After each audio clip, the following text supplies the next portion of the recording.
എന്താണ് മിസ്റ്റർ പൃഥ്വിരാജ് സുകുമാരൻ, ഞങ്ങൾ ക്രിസ്ത്യാനികളോട് ഇത്രമാത്രം വൈര്യം കാണിച്ചിരിക്കുന്നത് അല്ലേ?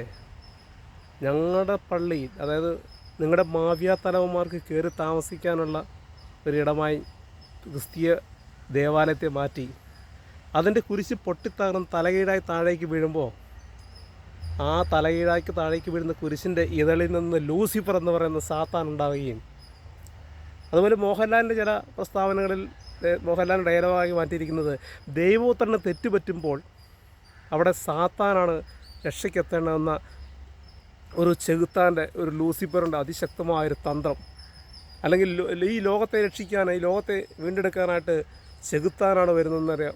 വലിയൊരു സംഭവം. കത്തോലിക്ക വിശ്വാസങ്ങളെ അടിമുടി എതിർക്കുന്ന ഒരു പ്രഖ്യാപനമൊക്കെയാണ് ഈ സിനിമയിലുള്ളത്. അതുപോലെ ഒരു വൈദികൻ എൻ്റെ മുഖഭാവങ്ങൾ, അതായത് ഇരുട്ടിൻ്റെ ആത്മാവായ ലൂസിഫർ വരുമ്പോൾ എന്ന് പറയുമ്പോൾ ആ വൈദികൻ്റെ മുഖത്തുണ്ടാകുന്ന ആ ഒരു സന്തോഷം എന്ന് വെച്ചാൽ അത് കത്തോലിക്ക വിശ്വാസികളിലെ വൈദികരെ അപമാനിക്കുന്നതിൻ്റെ ഏറ്റവും ഉത്തമമായ ഉദാഹരണമാണ്.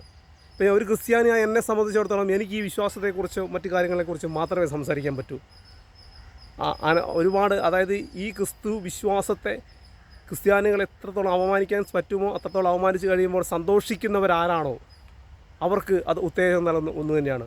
അതുപോലെ തീവ്രവാദികളെ ഹൈപ്പ് ചെയ്യുന്ന ഒരുപാട് രംഗങ്ങൾ, നമ്മുടെ രാജ്യവിരുദ്ധമായിട്ടുള്ള സംഭവങ്ങൾ ഒരുപാട് അതിനകത്ത് ഉൾപ്പെടുത്തിയിട്ടുണ്ട്. അതായത് ഈ കലാപം നടത്തിയത് ആരാണ്? ആ കലാപം നടത്തിയത് ഹിന്ദുസ്ഥാനാണ്.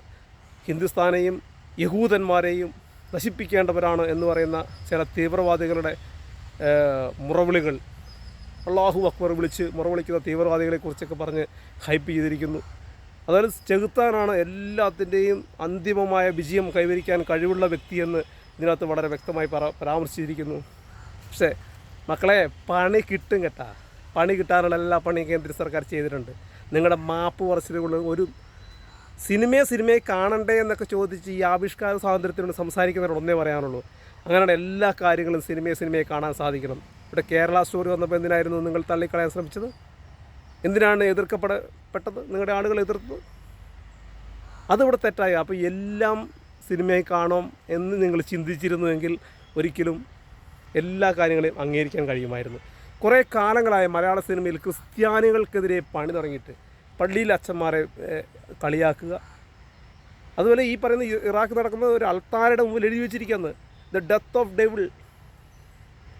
അൾത്താരിൽ എഴുതി വെച്ചിരിക്കുകയാണ് ഏറ്റവും കൂടുതൽ സാത്താന് ഹൈപ്പ് കൊടുക്കുന്ന ഒരു സിനിമ. അതുകൊണ്ട് ദൈവം ഇത് ക്രിസ്ത്യാനികളിൽ പണം കാണരുത് തന്നെ എൻ്റെ അഭിപ്രായം. Complete negative. പോസിറ്റീവായിട്ട് ഒരു മെസ്സേജ് തന്നെ കൊടുക്കാനില്ല.